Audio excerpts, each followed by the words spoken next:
15 degrees, you can see your breath. Out here in the lake effect, breaking tables like it's poetry. Where else would you rather be? Pinto on Elvis in the lay poncho. The members that you need to know. 'Cause once you out here now, your family. Where else would you rather be? Where else would you rather be? Welcome into the Nickel City Crew. I am your host, Rob Crippen. Please like us on Facebook and follow us on Instagram and Twitter at Nickel City Crew. This episode, along with all of our episodes, are presented by Crippen Legacy Entertainment here on Spreaker and StreamYard. We're so glad that you're joining us for some of your Buffalo Bills and NFL content again today. And as always, these are my Bills thoughts said out loud. It's a vibe so ridiculous. Since 12 plus 83 was 6. The shout rocking like a symphony. Where else would you rather be? All right, let's get straight to it. I'm excited, man. I really am excited. Season 4, Nickel City Crew is underway.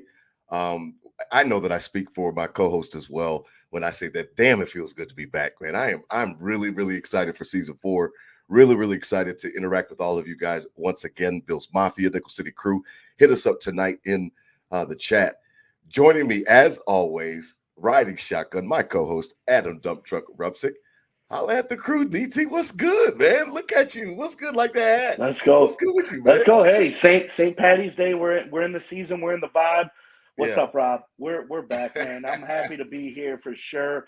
I miss you, man. I miss you. You know it. You know I talked to you a little bit about this pre-show. Like the NFL does a great job of we're addicted. The Super Bowl happens. We chill out for a few weeks.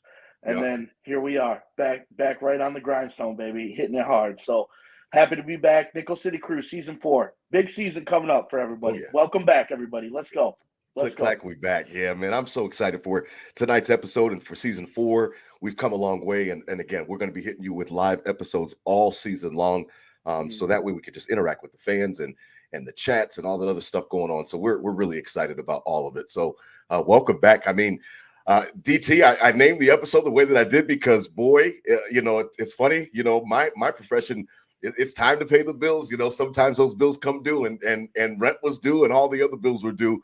And boy, did Brandon Bean take care of business. I mean, literally within one day drops the bills from $40 million over the cap to getting under and cap compliant, as they call it. And we'll go over the moves. But boy, I mean, just to see the way that he worked the deals and to make sure that he got cap compliant.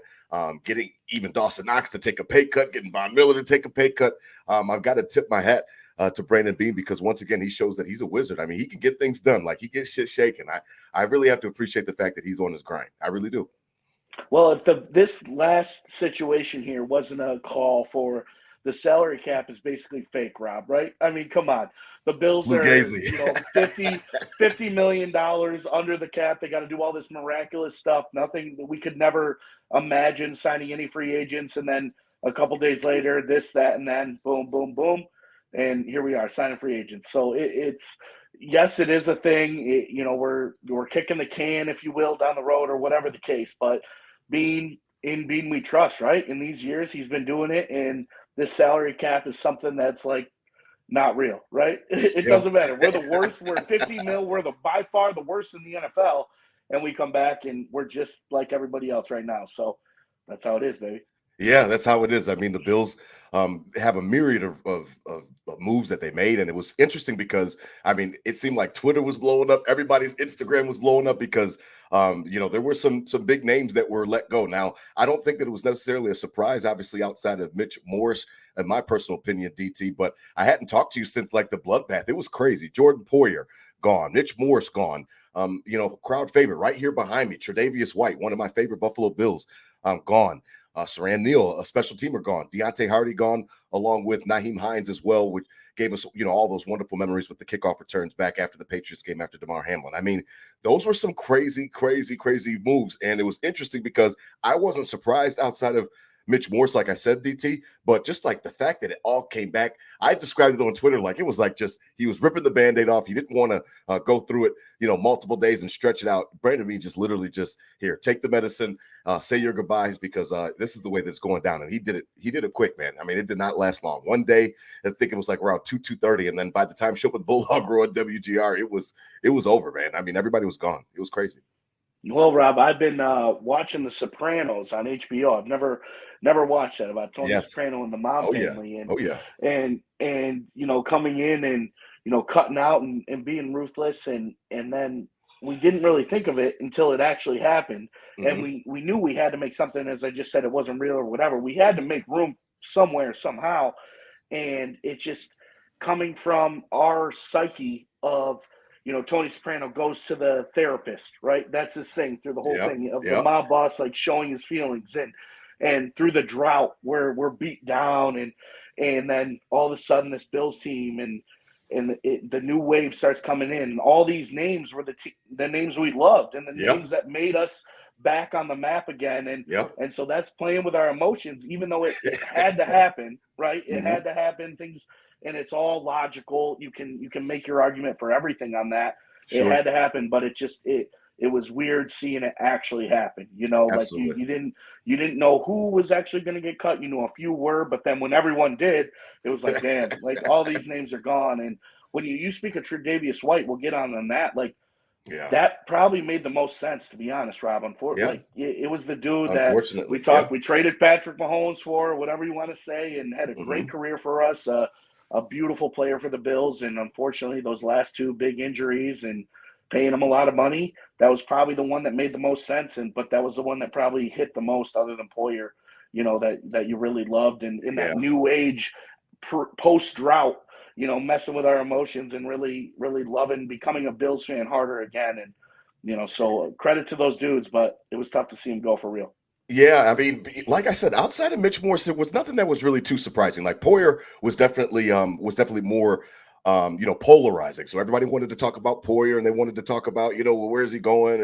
And then people were up in arms when he went to Miami, whatever the case may be. But he had battled some injuries as well. So he was getting longer in the tooth, as they say.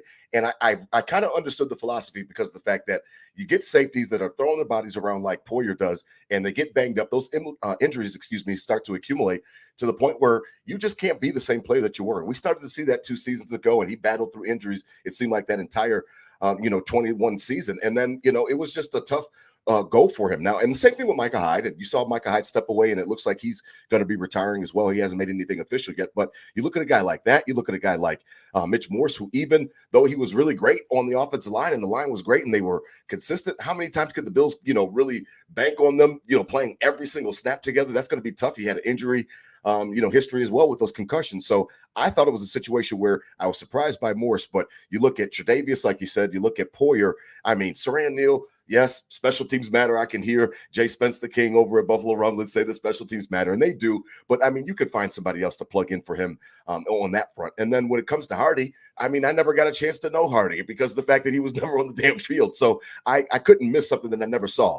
And obviously, again, that Nyheim Hines gave us that wonderful performance against the Patriots on after Damar Hamlin. So for me, DT, there was nothing outside of Mitch Morse that made me just my jaw drop and say, what the hell are you doing, Brandon, being over there at One Bills Drive? Everything seemed calculated. It seemed like they had thought about it. I was surprised by Mitch Morse, but it looks like they're going to kick Connor McGovern over from guard to center. David Edwards, that we'll talk about, that got re-signed, has an opportunity to go ahead and grab that left guard position. And because of that, after that, DT, you gotta cut bait. And that's why I would never be a great GM for the Buffalo Bills, because the fact that I would get attached to players. And I think that that's a real good point to bring up, is because these things are emotional. And, I hear some of the people ragging on Kevin Adams, of the Sabres across town, and they're talking about how he gets a little bit too emotional over the Zenmus Gergensons and all that type of stuff and dropping Poso. And listen, it's calculated, it's cold, and it's a business. These guys were not doing it for free, so they were compensated. They know what it's like to have to get the moving trucks and stuff like that and pick up their families and find a new city to live or find a new career, whatever the case may be. It's cold. It sucks, but it is a part of professional sports, DT. I mean, this is the way it goes, man. You don't get these jobs forever. Unless you're Sean. I would agree, right? No, I would agree. Like that. You're looking at, and especially that the center, the quarterback of the line, if you will, with Josh Allen, your franchise guy. You want to have somebody who's comfortable with under there. But you look 11 draft picks, Rob. Yeah. In every draft, there's an offensive lineman getting picked. In every draft, you can't say that about any other position on the team. Right. Every draft, there's always an offensive lineman getting picked somewhere, whether it's late, whether it's early. Yep. You're always investing in that, and especially now, and I'm the most critical of that and everything between. But Mitch Morse, yes, injuries. I didn't realize it was that much money. I mean, 8 million, right? 8 million he leaves. Yes. I think you got to do it. McGovern is a proven player in this league. Has played center, Penn State guy. Played it there too. He's got to go in and that'll be fine. I think that's an easy adjustment. And then you rely on your guys on your roster now. And those 11 draft picks, you might get somebody else. And your coaching, I mean, Kohler was really running a great scheme last year for them. They improved. I know you're hard on the line, but they did improve. So but and the actual game plan of that too is the center. Yes, they're the quarterback, and they got to call out everything on the offensive line. But blitzing up the middle on Josh Allen's probably not your best idea. When he gets out and about. So that is truthfully a game plan that I think was a factor in this decision. Was we might not see a lot of hard pressure up the middle, especially on 1-7, so we can afford to, bring somebody in and have a question mark at center, bring somebody in a guard. That's where you can really, kind of interchange and leave the tackles alone. So that might be something as well when it comes into it. But it's tough, again, tough to see. We love Mitch Morse, a true leader in this league. But Rob, I mean, we're looking at this Josh Allen 7 years in. When the drought broke about 7 years, 7 years here, we had this squad. Now it's the reset and the face of the new squad. Josh Allen, two phases of his career. This was the first phase.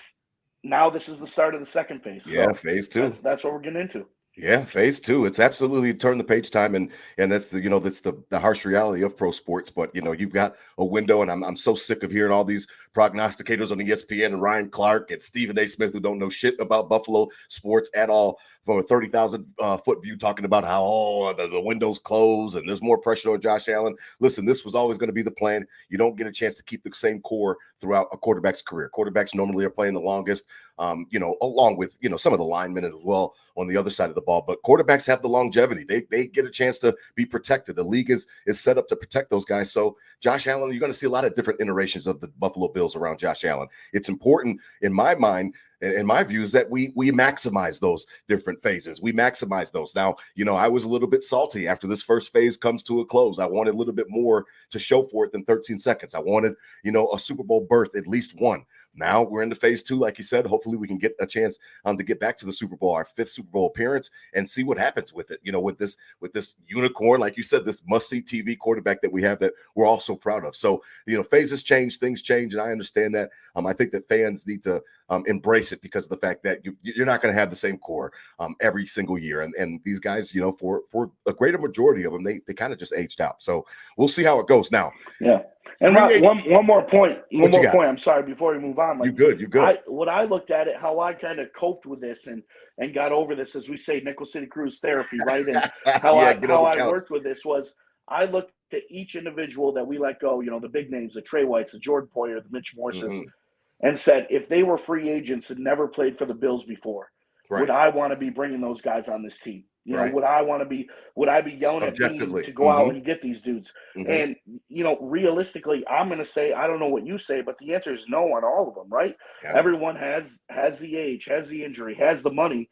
It's no point to go. So that's what's kind of helped me get through it onto this new age, new face. But that was my point. I couldn't see any of these guys going out and signing them if they weren't on the Bills, right? Going out and getting them. So we'll see how it goes. I mean, it is interesting, and I know that it stings, and we'll get to Poyer in a minute because I had some lengthy fights with some people the other night, and about Jordan Poyer because I've got a unique take on it as well. But I think that it's important to just make sure that you embrace the fact that the core will change, and we got to understand that. Now, when it comes to free agency, please check us out on the chat. Join us. Bring up any topics that you want to talk about, that you want to hear DT and myself bring up. We're more than open to interacting with you guys. Again, that's why we're doing these lives during season 4 and beyond. We want to interact with Bill's Mafia, Nickel City Crew. Let's chop it up together. Now, DT, Brandon Beane again was not, not shy about doing what he had to do. And it's funny because it's springtime. So what did they talk about? Spring cleaning, and you're making sure that your house is in order, and you're throwing out old shit. So he threw out a lot of old shit that he didn't need anymore, and then he's tidying up the place. And it's really funny because he didn't waste any time when it came to taking care of his own house. Now, I know that we haven't made a bunch of splashes. We'll talk about Curtis Samuel in a moment. But other than that, like, we haven't done a lot of big splashes. But what he did do, and what I do appreciate, DT, is that he took care of his own house. He made sure that his own house wasn't fucked up. He made sure his own house wasn't all messy. Bringing back Mitch Trubisky. Some people don't like it. It's pennies on the dollar. It doesn't. We need a backup quarterback. We need somebody that can actually come in just in case Josh, God forbid, goes down. You've got Taylor Rapp. I heard a lot of shit about Taylor Rapp. Hey, listen, he's a safety. He likes to hit. He likes to move around. Was he perfect last year? No, he was not perfect last year. But you need somebody to help replace Poyer and Hyde. You got Matt Hack coming back. We don't need him, but he'll be a camp body trying to go ahead and compete for the punting position with our other punter, Sam Martin. And then you've got Edwards, like we talked about, on the offensive line as McGovern shifts over to center. So I think that that's an important pickup, and making sure that we're resigning. Again, keeping the house tidy. AJ Epinesa, DT, when it was, the beginning of the season, we were like, oh, man, he's in trouble. Boogie Bash is in trouble. We both had to eat crow on that one because he balled out last year. It was his best season as a pro, had a couple picks. We remember that one, important picks that he had down there in Kansas City during the regular season. Unfortunately, he got hurt after that. But I like AJ Epinesa coming back. And it was not, again, I think I read it on Buffalo Rumblings, it was like 60th among defensive ends. I can stomach that. There's nothing exorbitant that Brandon B did with these pickups. You've got Jones, being coming back. I mean, I like that. I mean, Cam Lewis. I mean, DT, speak about it, because I thought that Brandon B did a great job of just making sure that he kept the house in order, and he made sure that he didn't lose anybody that he really needed to. And Day was so important because of the fact you saw how Ed Oliver's game went to another level with Daquan Jones next to him. It was so horrible to see him with that pec injury, DT, but to see him back in the fold, I'm happy about that. I know we only got 3 defensive tackles, and that's what the draft's for, but I'm happy about what Brandon Beane did in-house. Externally, we'll talk about Curtis Samuel here in a minute, but he did what he had to do to make sure that he fortified some of the holes and plugged them. That's what free agency is really for. Yeah, I mean, you let that main core go, all those releases the week before, and then to put it in perspective, this roster of 53 or 52, it's got to get to 90 by training camp, so Right. some guys Right. got to be out there, Rob, and why not, AJ Epinesa has, we talked about maybe not even making the team to having a great year. He earned his, he earned the contract. We didn't pay the bank on him. We got him for a very modest amount. And if he produces and continues his trajectory he's shown us, that's going to be well worth it in the future. So you got to have some guys, and why not have guys that know the system, know the play, and in very question mark situations, especially on the defensive line, he comes out, hits that. We get him for a couple more years. AJ Epinesa, if he continues to descend, it's the best ascend. Excuse me, it's the best move Bean's made. One of them, you could argue, and obviously we got love for 92 Daquan Jones, Love Day. a great Love player. him. Like, I thought my personal philosophy on this was, he's a local guy from Right. Binghamton. Right. It's year 11 for him. He's the same age as me. It's a year 11 for him coming in this league. I didn't know if he was talking about retiring. He's from Binghamton. He's got business ventures out there. There's a lot of things. So I'm thinking we get him 1 year, $3-4 million, veteran 1 year deal, and he gets the same deal he got 2 years ago when he came here. 2 years, $16 million. So that shows me the experts, Bean and the scouts and the experts think he's got more than the year. He's just here for the business trip to be a good locker room guy and plug the hole a few plays, every series. They're saying, no, like, you're as good as 2 years ago when we brought you here. So that's encouraging, seeing them go after guys that we knew are good on this team, that are strong, and come back and invest in them. We can't keep everybody, but some guys come back, and so it's not a full clean house. There's still some common names, and obviously we love 9-2. We love Jones. Shout out, friend of the program, real good dude. Daquan, let's go. You had the year off, the pec injury. Come back. You were having a career year. Come back and have a better one. Let's go. Let's go. I'm down with that. I love Day. I love him, and again, he definitely elevated Ed Oliver's game. So that's what I really appreciate about it, because he was a disruptive force, and then Ed Oliver, just kind of took it to another level. Now, quickly before we transition, as we move on to the wide receivers, who I know everybody's interested in, and I'm so interested in as well. Just some quick note and some house cleaning on Nickel City Crew's behalf, DT, because I got into it with a few people on Twitter, and then I had Rachel Bush actually liking some of my comments as well. Listen, I don't understand all the Poyer hate, and I get it. Listen, I had to educate some of the younger Bills Mafia. They were talking about, oh, I can't believe he went to the Dolphins. And this there was and that. Poyer hate on Twitter? It was Come crazy. on now. Listen, everybody's mad that he went to the Dolphins, and then I had to educate some of the younger Mafia members that, listen, Thurman Thomas went to the Dolphins, and you know what I mean. And Bruce Smith and Andre Reed played for the Commanders.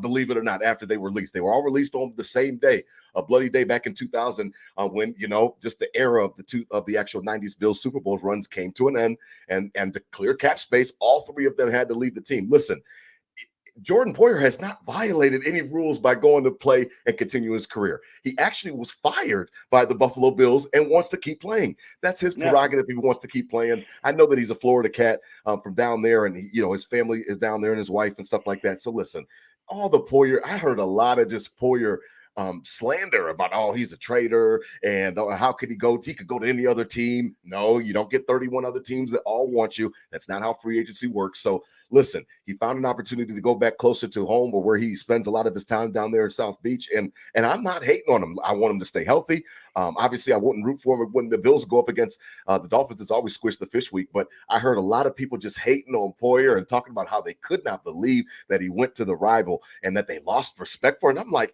I mean, the charity softball events, I mean, all the things that he did on the field, putting his body out there on the line, playing through injuries. How could you have any respect that's been lost on a guy that has just been a perfect example of what a Buffalo Bill should be, especially in this new age, of social media and different things like that. He's been very, very great in the community. And I was taken back by the fact that a lot of people were just so mad that he went to the Dolphins. And I'm like, man, you guys are neglecting the fact that Brandon Beane and the Bills fired him. He wanted to keep his playing career going. Like, I don't have any hate for it, man. I didn't know that. Yes, I was today years old. I mean, it's over now. That's why I like that Instagram, a little more positive. Twitter, I feel like I found myself in your same deal, down some rabbit holes with that. Like, come on now. Come on. You cannot come at Jordan Poyer for anything. He's given us anything and then some, and house money. Last year when he was a free agent, he was going to the Dolphins. It was like it was a reported thing, I think.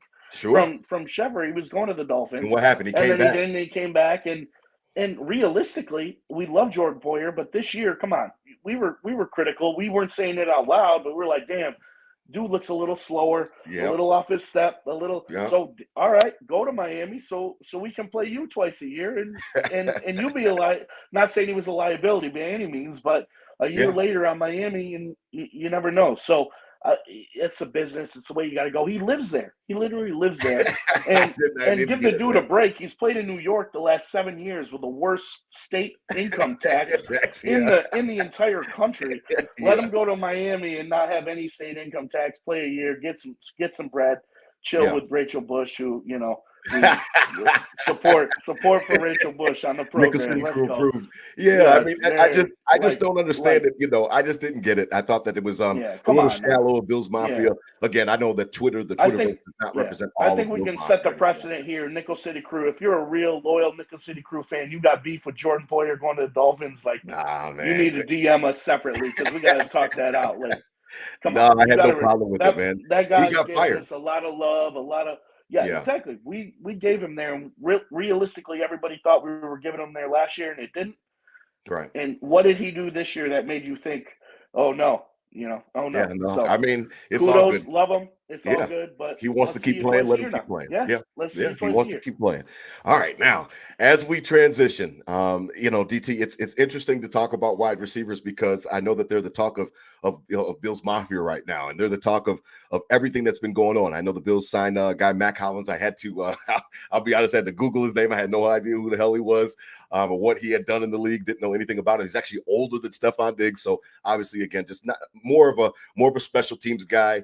And again, a bigger body like Gabe Davis was, but I don't expect the same type of production. Again, Curtis Samuel picked up today by the Bills, former Carolina Panther. There's that connection once again.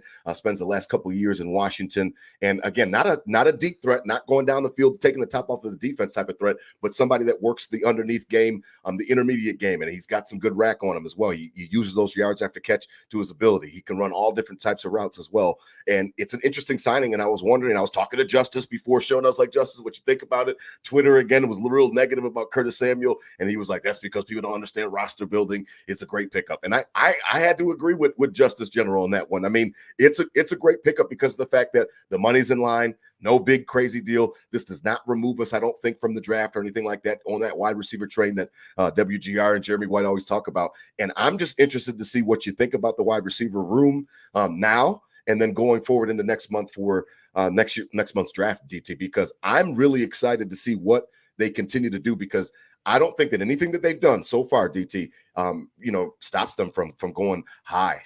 For one of those guys. I mean, high. Even a trade up. You could talk about all those draft picks that they've got, maybe even trade up if you have to go get one of those studs. I think that it's going to be real important. The wide receiver room, I think, is the number one thing you and I were looking at. And I know that so much of Bills Mafia feels the same way. What are your thoughts on it, DT? Mac Hollins, and then again, Curtis Samuel coming into the Bills. Well, Rob, I mean, Steve Tasker said it best the other day on One Bills Live. He said, training camp, again, I'm talking about numbers. You go in with 15 receivers to a training camp, right? So we're gonna be up in this, no matter what, we're up in this, right? Right. I'll start with this. A little trivia, a little guessing game for Nickel City Crew and you, Rob. What we got? 11 catches, 86 yards, 1 touchdown. Trent Sherfield? Correct. I was guessing that. I just know he had that one in the back of the end zone. That was all right. So that was his touchdown, and probably most of his 86 yards that game in Miami. Yeah. Trent Sherfield comes in. The big three. Miami was pissed when we let him go. Right. Oh, he's going to be a great three. 11 catches, 86 yards, 1 touchdown for an entire year for Trent Sherfield. Okay. Curtis Samuel comes in, averaging 700 yards, 8 touchdowns, 60 to 70 catches a year. Yeah.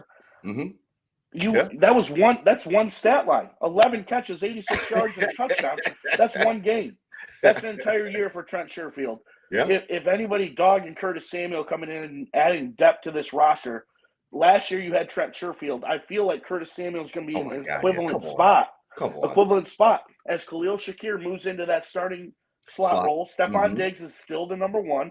Alpha. And you're going to go out and you're going to draft somebody. I mean, you have 11 draft picks.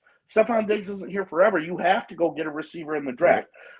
My philosophy was 2 in the first 4 rounds. That might change now that we have Curtis Samuel. Let's get one. Let's get the best one that we can get up early. Let's go get a Nasty. He will be the one when Stephon Diggs lives. But right now you got Stephon Diggs, Shakir moving into that slot, and that 3 was Trent Sherfield. Now it's Curtis Samuel. Trent Sherfield, 11 for 86 and 1. Curtis Samuel, 60 for 606. Right. Yeah. I like it. I mean, I think that it's a good move. Again, the money lines up for me. It wasn't anything crazy. I think it was 15 million guaranteed, but it's 3 years, 30 million. 330.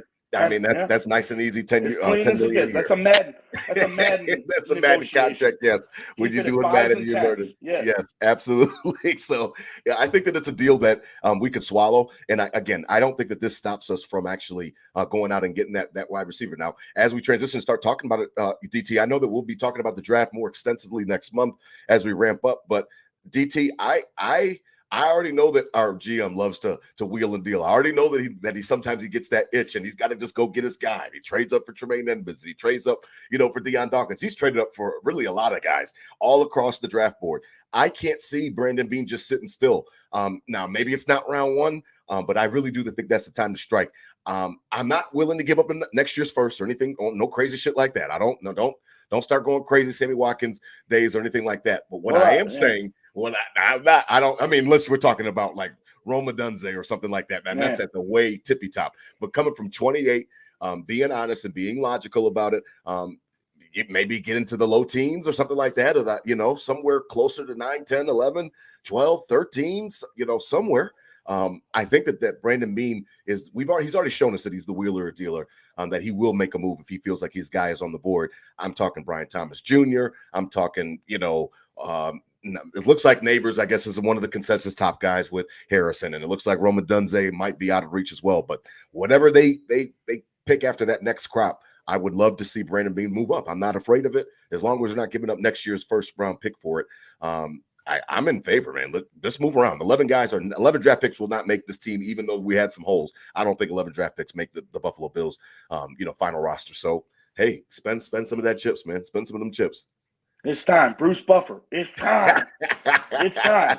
You got to get up and spend it. I mean, this is the difference of, going and finding last year, not even Justin Jefferson. Last year, that run of receivers, that bulk that went ahead of Buffalo and they traded up Dick and K, but the Zay Flowers, I'm blanking here. Give me the rookie receivers Jackson from last Smith year. And Jigba was right after. Yeah. These are dudes that change franchises, and if you can come up 10 with Josh Allen and get the guy who's going to succeed, Stephon Diggs. This is a succession plan, and this needs to be a succession plan.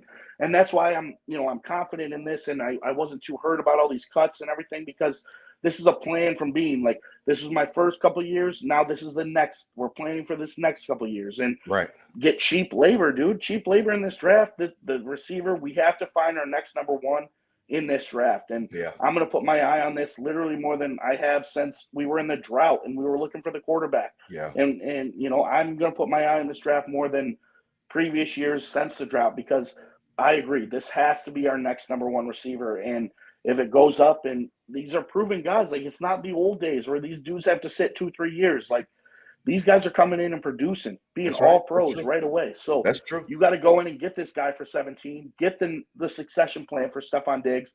You're fine. You're building in there. When you talk, like, what else are you going to do? Defensive line?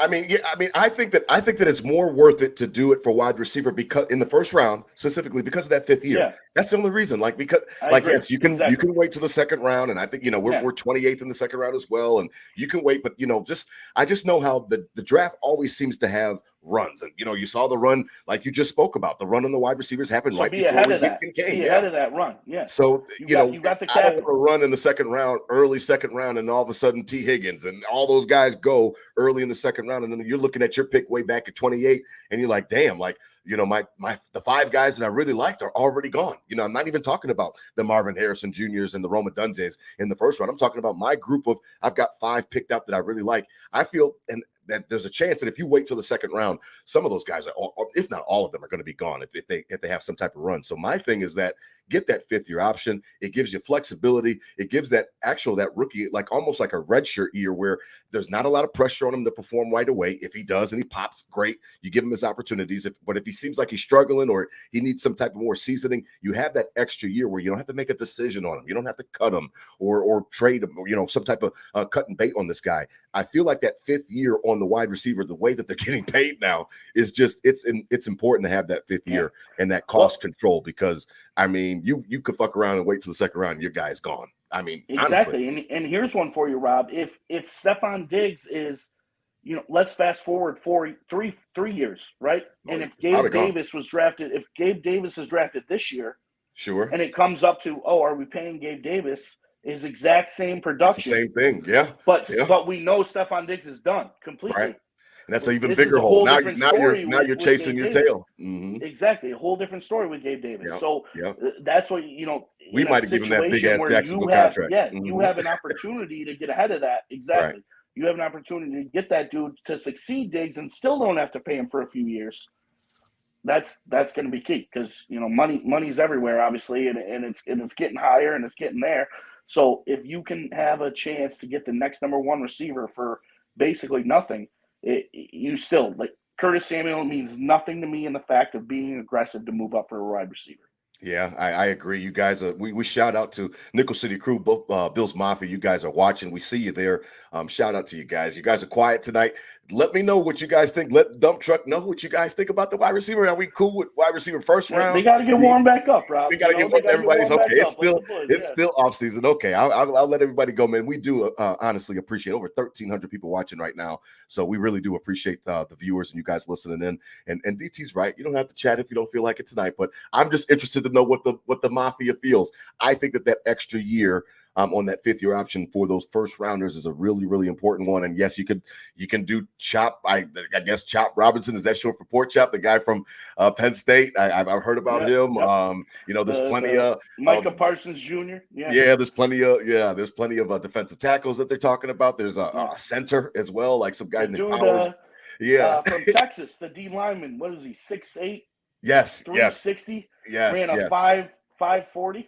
Yes. I can't call his name. I'm bad at the draft picks. Sweat. I think it's Sweat. Vontez Sweat or something like that. Yeah, that's your refrigerator coming at you at about 30 miles an hour.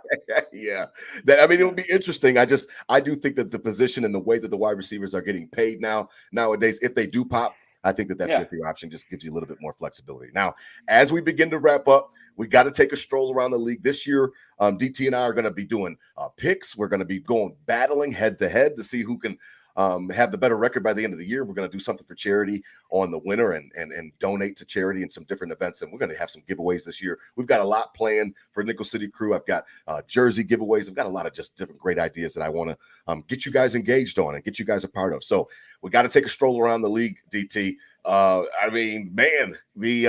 only the AFC, the NFC, everything. It's funny. It's like NASDAQ. That bell rings in free agency, and it's in this case, it's always that little the legal tampering period. That shit opens up, DT, and it's like everybody is just buck wild. Everybody, so and so agreed to terms, and so and so agreed to terms, and it's crazy. The running back market, DT, it's crazy. They didn't get paid an exorbitant amount of money when you do like the annual average value, but it seemed like it was just a merry-go-round. Everybody switched running backs, and it seems like nobody's interested in the cheap backs. And I mean, even Devin Singletary got paid to go to the Giants. I mean, everybody moving around. You got Barkley on the move. You've got Derrick Henry on the move.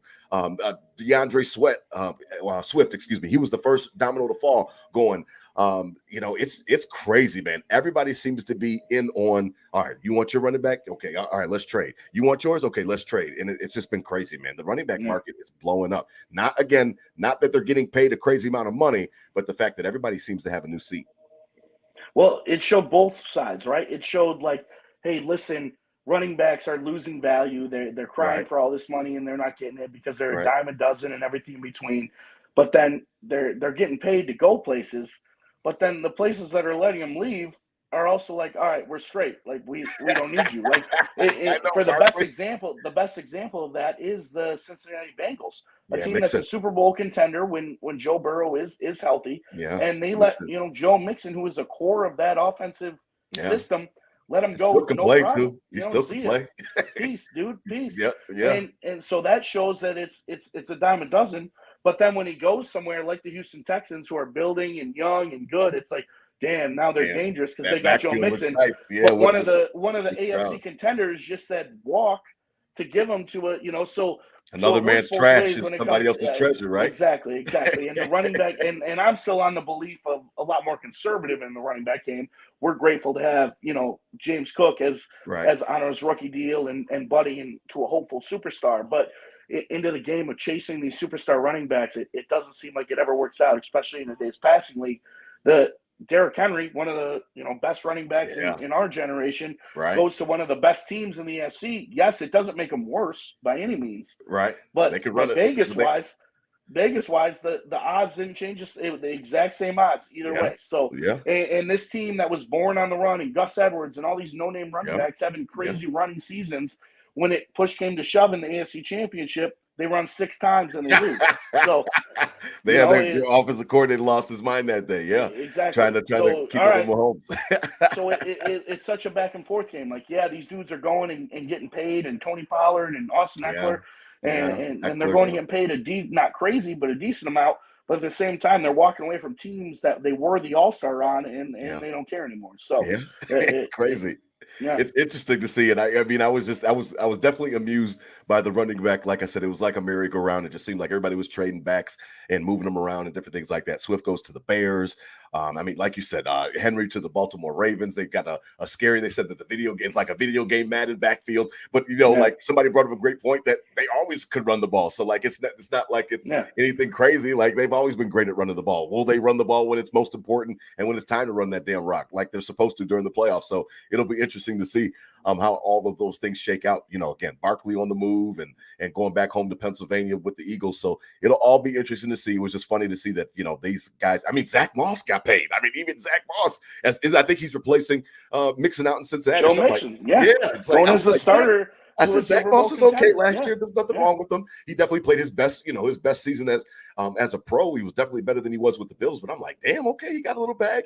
So I'm not hating on the running back market. Again, Nate, my middle king, he'll never play running back. I'll never let him do it because they just grateful we don't have to worry about it. Jimmy Cook, let's go for. Yeah, they do. Right? Yeah, they chew you up and spit you out. Now, Russell Wilson on the move, Kirk Cousins on the move. You laugh at Russell. Everybody just wants to bang on Russell. It's funny because he is such an awkward dude that I can definitely understand why motherfuckers think that he's fake. And like, this dude is not genuine at all. But like, he seems like a nice guy. He got shit on last year. I thought that he was way better than what obviously Sean Payton just didn't like him, and it seemed like it was going to be the writing on the wall when he got blown up and they were yelling at him like that, and he was just undressing this man on national TV. I said, okay, they're definitely done with him. And then obviously it comes out after the season or towards the end of the season that they asked him to take that injury guarantee off. So he's on the move. Kenny Pickett, I'm sure he's pissed as hell because that's it for him out there in Vicksburg. I don't care if he played at Pitt. I don't care if he played across the street from the stadium. Russell welcome to the best job in the NFL, though. Backup QB. Yeah, absolutely. I mean, it's swanky, but I'm sure. And don't do shit. Yeah, I know, but I'm sure he wants to play. But he's definitely not going to be starting over Russell Wilson. Kirk Cousins going down to on the NFC side of the football. Rob, what's up, man? This dude, congratulations. He's a snake oil salesman. He is a professional bank robber. One playoff incredible. His agent is the best agent in the world. That's what Cam Newton said. Scott Boras, all these baseball agents that get these dudes guaranteed money. No, they ain't got nothing on this. Kirk Cousins' agent is the best in the world and forever will be. This dude has $500 million guaranteed in his career, and that doesn't count his endorsements or anything else he's made. With his I cold love cash. Kirk Cousins. I like Kirk Cousins. He's corny, and I like it. I mean, he embraces it. I like him. $500 million. They were showing the stats. Granted, it's different times, right? But Tom Brady making like 300 guaranteed and having 38 playoff wins, and then Kirk Cousins 500 guaranteed with one playoff win. Like, come on, dude. But hey, Falcons are loading up for him at least. Don't hate the player, hate the game. I mean, for sure, because he is definitely cashed in. Obviously, things didn't go as well in Minnesota, but he started it by, to be honest, he got on that track by how he treated Washington. Let them tag him, and then they tagged him again. Twice. You know what I mean? Exactly. And then he was like, well, you can't tag me 3 times. Otherwise, you're going to be paying back then would have been, the equivalent of $100 million, something crazy like that. They let him go. He spends another 6 seasons in Minnesota. I think he's a solid B to B plus quarterback. He's not dynamic. He's not going to take and elevate your team. He doesn't, he's not mobile, and you don't have to be mobile to be dynamic, but he's kind of just right along the middle. He's better than average. But boy, man, I mean, he just keeps cashing in. I can't imagine paying a guy that much money. But I mean, like I said, can't hate the player, hate the game. And putting shit on film. I mean, he's playing with arguably could be one of the best wide receivers in NFL history in Justin Jefferson. Yeah, and off a blown Achilles at 35, getting $200 million. Yeah, 100 million. He gets 100 million guaranteed, 4 years, 180, 100 million guaranteed. Yeah. And again, the first year, $50 million signing bonus. Yeah, $50 million signing bonus. Oh, his first contract in Minnesota was fully guaranteed, like $96 million, and that was the first time that anybody had heard of that in respects of fully guaranteed. So, shout out to Kirk for the Cousins. Falcons and the NFC South. Who cares, right? Shout out to Kirk Cousins and that Coles cash. He's got definitely plenty to spend now for sure, on top of all the other money that he's made. So it's interesting, like I said, DT, a lot of wide receivers on the move. I was a little bit shocked to see that money. Somebody had made a cool joke, a funny joke on Twitter that all great wide receivers just go to Tennessee to get paid, but not to win. And that is just so true. I could not believe Calvin Ridley chose them. Like the Titans. I said, well, Will Levis, he's a strong arm quarterback, but like, damn, like, I mean, you pretty much had the pick of the litter, number one wide receiver target out there, pretty much for free agency, and he picks the Titans, and it was a head scratcher. I was not sure that I agreed with that one, but he got paid $92 million guaranteed. Yeah. So same thing, man. Free agency, you can never blame these guys. They have a short amount of time to maximize their window, and their window is finite because of the injuries. I mean, I'll never blame these guys going after the cash, DT. No. And this happens. This happens every year. It's the way of the league. The good teams have the less money because they usually have the best players, right, and the bad teams have the most money. And that's the point, to try to equivalate and bring the parity to the league. And and there's always those dudes that sign for the crazy contracts on a team that really doesn't have a chance. I mean, granted, the Titans good. They got DeAndre Hopkins and now Calvin Ridley, who is 30 years old, by the way. I know. I didn't. I forgot that he had that 1 year off. Yeah. And everyone's like, oh, the Bills might Calvin Ridley. And I'm like, oh, he's kind of similar to Stephon Diggs. And then I look at him, he's almost older than Stephon Diggs. Like, I know. Yeah. Hell no. He had a whole year off. So, yeah. So good for him. And I mean, he cooked us out in London, so you got to give him that, Calvin Ridley. But very streaky guy. And hey, go to Tennessee, be with Will Levis and D-Hop, and go. You might have a chance to make a run. And I don't know though. Jaguars loaded up pretty good too. So that Jaguars loaded up. The Texans, quietly are just they're just building a team. They had a ton of cap space and they're spending it wisely. It seems like. So you've got to keep your eye. As we'll kind of look, and we're going to take a deeper look at the AFC coming up in the next couple of weeks. DT and I again will be back for live episodes. We'll kind of be sporadic. We'll see if we're going every week or every other week, and then after the draft, we'll start to ramp up and get when the Bills go get T. Higgins. Yeah. We'll be on. Yeah, absolutely. But we appreciate it tonight as we begin to wrap up. Over 1,600 people watching right now, DT. Wow, that means that the crew is growing. That means that people are engaged. And I really love it. I really love the support. So we do appreciate it. As we begin to wrap up, the Nickel City Crew Tailgate Report presented by 26 Shirts. Again, please head over to 26shirts.com for all of your latest Buffalo themed t-shirts. Again, they all support a great cause. Portion of the proceeds go to families that are in need, that need something. So again, you see it at the top of your screen, presented by 26 Shirts. Please head on over there. Again, salute to the Godfather, Del Reed, who's running that site. And again, go over there, check out some of those new concepts, get yourself right for the summertime. DT, you were not lying. You talked about how they try to pull you back in. Those motherfuckers sent me my bill for the season tickets, and then you and I started talking. I'm like, I told y'all people to leave me alone for a little bit. I'm still exhausted, but it's funny because once you get it, and then obviously they're doing the little promos about the new stadium and stuff like that, and I don't know, DT. It's like these motherfuckers they just get me right back. They're like, man, you want to be a part of this shit. You're like, yeah, I know I do. And it just I feel like a scorned spouse that's just coming back like, yeah, I mean, yes, I love you. Like I could never be without you. So it's just so funny because I think they sent it towards the end of February. They let people know that there was going to be a small price increase. And they sent out the little invoices in March, and it was like, yeah, I love you. Like, I'll be back. It's just funny, DT, because I needed that time off for sure after the Super Bowl, and they pull you back in, just like the Godfather.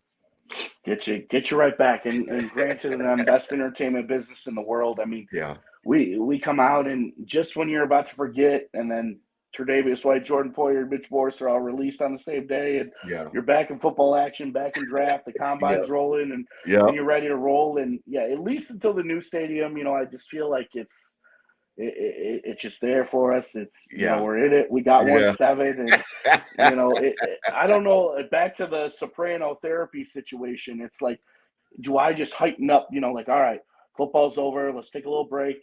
And now it's like, all right, March Madness coming. I try to enhance things and glorify things in between that, truthfully, I don't know if I really care about, but I try to put these ideas up and something to look forward to until I can actually start looking forward to something I want to look forward to, and that's 1-7 and the boys getting back out on the field. So it's real.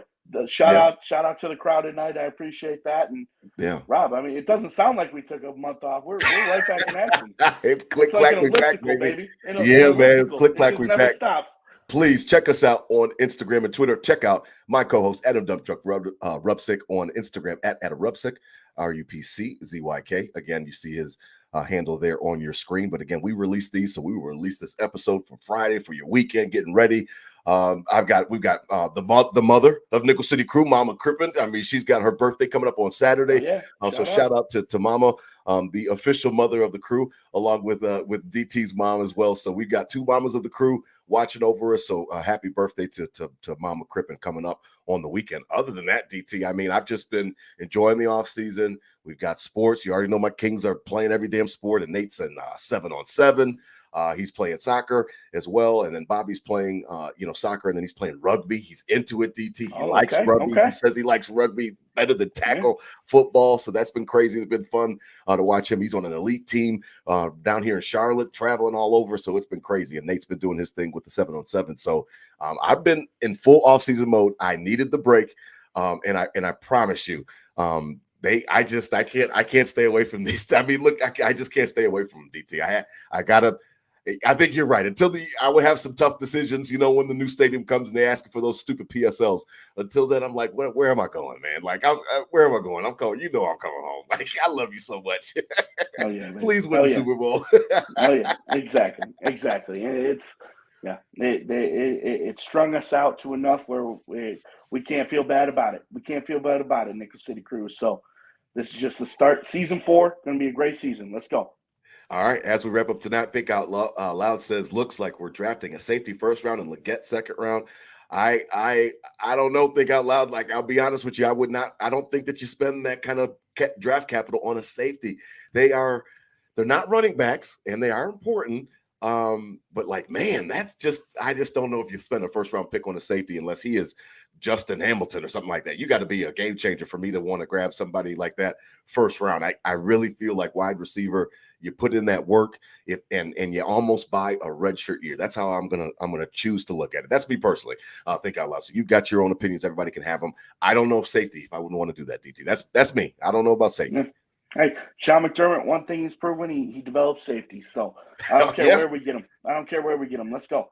Okay, no problem. Listen to DT. He said no problem. Well, listen, I just don't want to get burned on the receiver in the second round. That's all. I just don't want there to be a run top of round 2, and then all of a sudden we're watching on Sundays and looking like, damn, we could have had that guy. Damn, we could have had that guy. In the second round. You don't think so? Here, if we're not, we'll get into draft talk here on a few episodes, but Leggett ain't making it to the second round. Wow. That dude is showing his freakness. He's gonna be a primetime player. He ain't making Listen it to the DT putting his draft hat on. Okay. No. All right, no problem. I hear you, DT. Listen, man, I enjoyed it tonight, DT. I am so happy. Like you said, I missed you as well, brother. Good to see you, man, in the flesh. At least through these these technology cameras. Yes, but it's good to see you, man. I'm happy that you're doing okay. Enjoy it.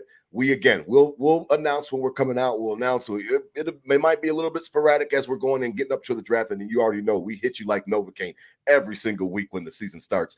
Pretty much when training camp starts, we hit you every week. So we're ramping back up as well.